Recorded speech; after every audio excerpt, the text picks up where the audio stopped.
Thank you, Mr. Speaker.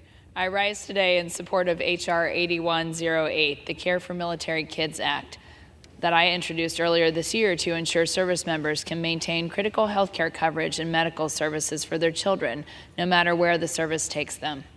Americans with disabilities often need long-term care services to help them with everyday activities such as eating, walking, medical equipment management, and more.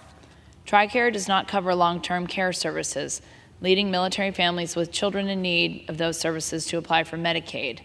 However, Medicaid is operated state by state, which puts individuals and their families at risk of losing services when they leave their state.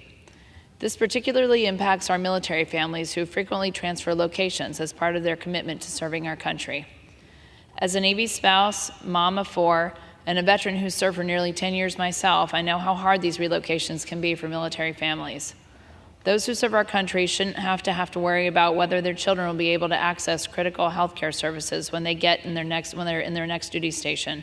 That's why I introduced the Care for Military Kids Act.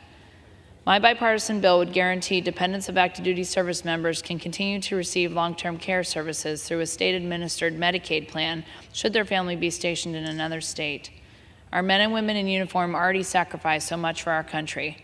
Their children should never have to forego critical care because of their selfless decisions to serve.